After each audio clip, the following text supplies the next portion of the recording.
nos decía el Señor, es el tiempo de entender que hay una temporada, una nueva dimensión, una nueva etapa para nuestras vidas. Que entendamos, como lo decíamos, no te vas a levantar solo por ti. Eres una puerta generacional, porque a través de ti entran generaciones y tenemos que creernos, amadas. Tenemos que de verdad estar seguras de esa verdad, porque nosotros lo hemos visto, no solo en testimonio personal, sino aún cuando el Señor ministra la vida de muchas mujeres, a través de esa mujer está libertando sobrinas, primas, hermanas. No necesariamente eres ni siquiera tú, aún tus propios hijos biológicos y espirituales. Es la trascendencia sobre una generación. Y si comprendemos esa verdad, entonces entendemos la gran responsabilidad que tenemos, ¿verdad? Y también el hermoso tesoro que Dios ha depositado en nosotras al convertirnos en esas puertas de salvación para la vida de otros. En ese sentido también nos decía el Señor que necesitamos caminar como unas mujeres que entienden el tiempo en el que estamos viviendo, porque tampoco podemos dejar de reconocer que como humanidad, en una temporada de gracia, estamos en los últimos días de esa temporada. Y en ese caminar hacia lo que el Señor ha hablado de su venida por la iglesia, necesitamos también ser entendidas, accionar en el tiempo en el que estamos, no quedarnos adormecidas, sino comprender que, como lo decía el Señor, los tiempos se están acortando, pero su palabra se está acelerando. Su palabra se está acelerando. Y viene con celeridad la promesa que Dios tiene para tu vida. Viene con esa celeridad que tú ni siquiera te imaginabas, porque no se va a quedar sin cumplir ni una sola de sus palabras. Así que eso debe a nosotros darnos la seguridad de levantarnos de una manera diferente, porque quizás lo que a nuestra madre, abuela le costó 30, 40, 50 años, aún a nosotras mismas, en este tiempo hay una temporada donde Dios hace movimientos acelerados para cumplimiento de sus promesas. ¿Cuántos pueden creerlo? Vamos a darle un aplauso al Señor por cierto sus palabras. Y nos decía el Señor, nosotras las mujeres tenemos algo en nuestra esencia divina, y es que siempre buscamos la verdad. Jocosamente nos decía, queremos que nos digan la verdad. Queremos que no me mientan, no me engañen, nos decía el Señor. Pero ese atributo que lo asociamos muchas veces a aspectos de nuestra naturaleza humana, en el mundo espiritual tiene una esencia, una trascendencia. Su palabra dice que Él es el camino, la verdad y la vida. Su palabra es la verdad.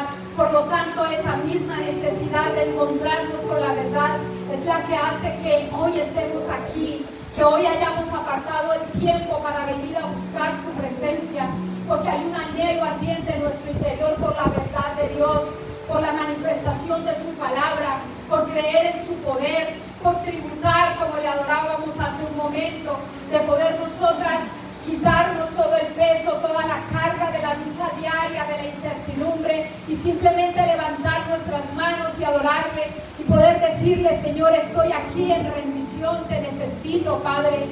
Y nos hablaba también el Señor, necesitamos entender que somos llamadas a provocar un gran avivamiento, pero que ese avivamiento está relacionado con nuestra capacidad de nosotros accionar por aquellas cosas que puede ser que no estén políticamente bien, porque nos colocaba como base la historia de la mujer del flujo de sangre, que dice la palabra que llevaba 12 años en una condición supremamente difícil, en una condición en donde médicamente no encontraba respuestas, en donde dice su palabra que lo había gastado todo.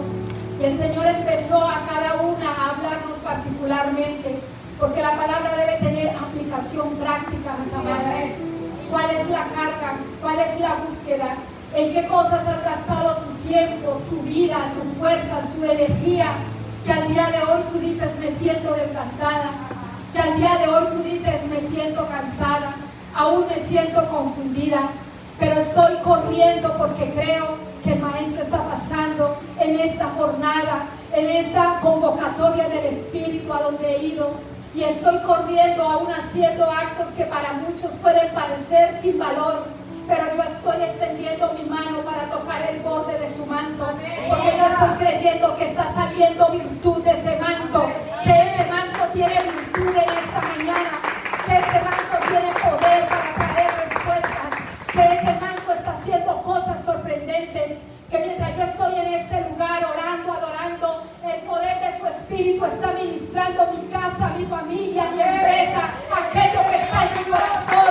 Necesito creer que virtud está saliendo mientras yo adoro. Por eso el Señor decía que no es quizás lo sorprendente que Dios nos bendiga, porque esa es su voluntad, sino que lo que sorprende es que nosotros podamos tomar esas acciones que van por encima de aún nuestros sentidos naturales, que nos llevan a hacer esos movimientos muchas veces extravagantes delante de Dios, lo que parece extraordinario, pero que nos lleva a poder vencer obstáculos.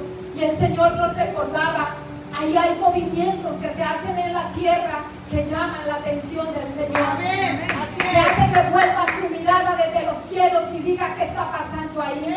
Yo quiero decirte, tú necesitas venir con la expectativa de lo que Dios tiene para tu vida en este tiempo, porque esa actitud de creer, de caminar, de esperar en Él provocará un movimiento en los cielos a tu favor.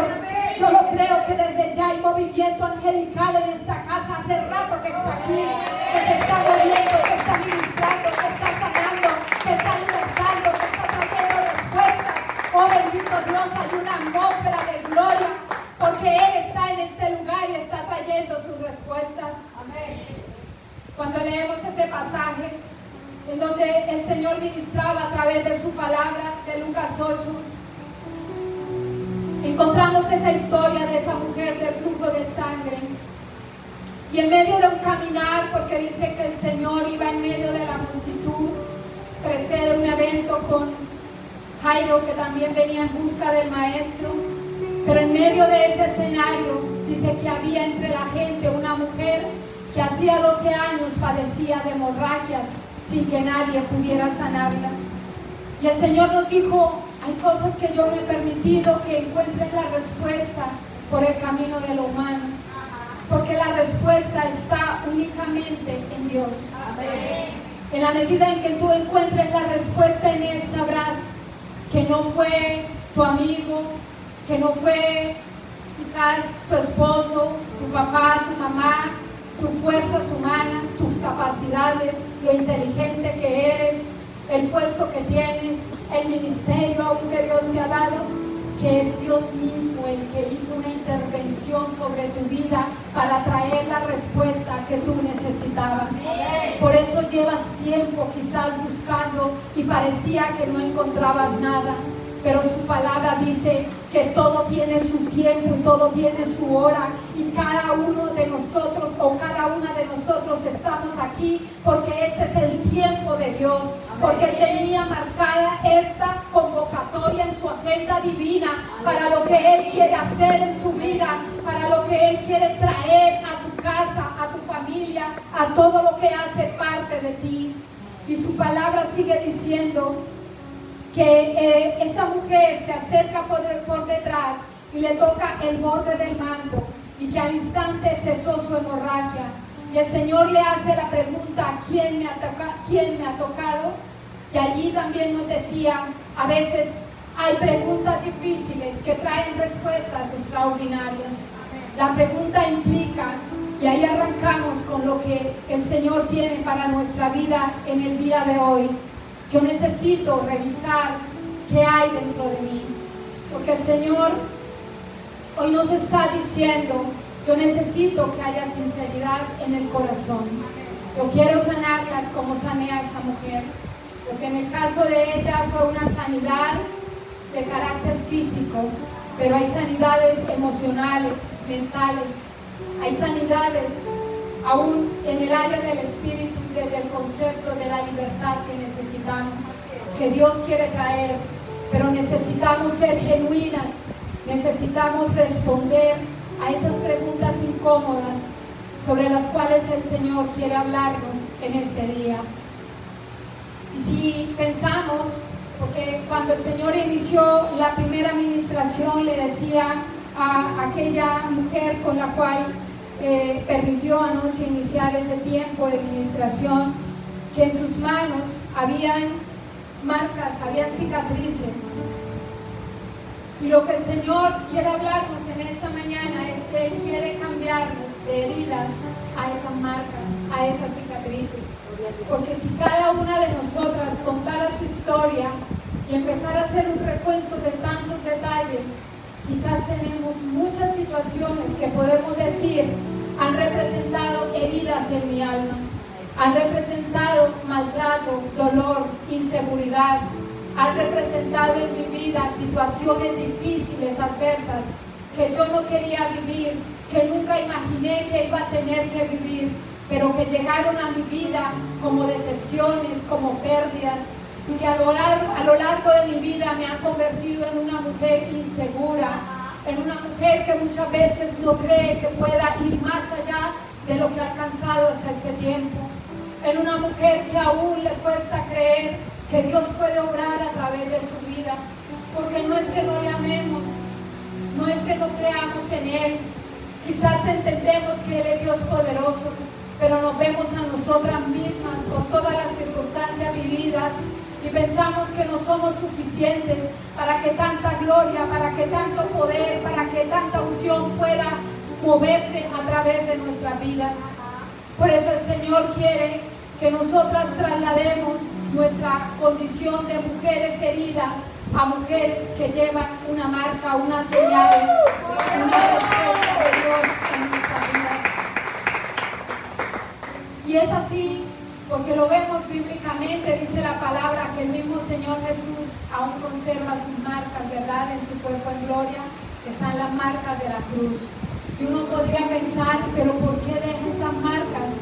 Si Él es Dios creador, si Él es Dios todopoderoso, pues Él podría borrarlas de sí mismo, de ese cuerpo glorificado y no cargar con eso. Pero lo que el Señor quiere es que esas marcas sean un recordatorio de la victoria que Él nos dio. Por eso en esta mañana Él quiere tomar tus heridas, sanarlas, limpiarte, restaurarte y convertir lo que antes era una herida sangrante en una marca de victoria.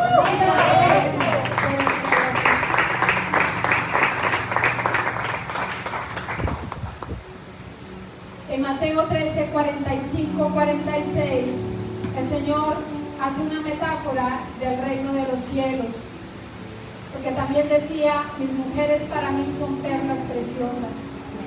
Y dice, también se parece el reino de los cielos a un comerciante que andaba buscando perlas finas. Cuando encontró una de gran valor, fue y vendió todo lo que tenía y la compró. Desde una perspectiva, cuando entendemos el valor del reino, pudiéramos ser los comerciantes que van por ese reino, pero desde otro ángulo, ese comerciante es nuestro Señor, aquel que dice su palabra que vino a buscar y a salvar aquello que se había perdido, aquello que parecía que no tenía valor. Por lo tanto, tu mujer eres esa perla preciosa que dice ahí en ese pasaje, que aunque para muchos parecía que no tenía valor, Él vio el valor oculto que hay en ti.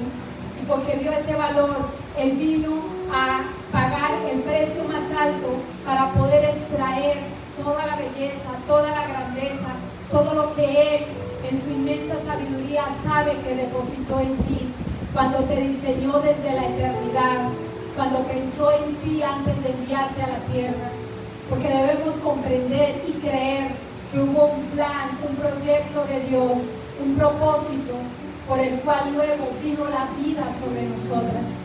El problema es que muchas veces creemos que nacimos por accidente, porque papá y mamá tuvieron una relación inesperada, porque de alguna manera alguna situación provocó que se formara o empezara a gestarse un bebé en el vientre, y como que sorprendió a Dios y dijo, bueno, ¿y ahora qué vamos a hacer con esta vida?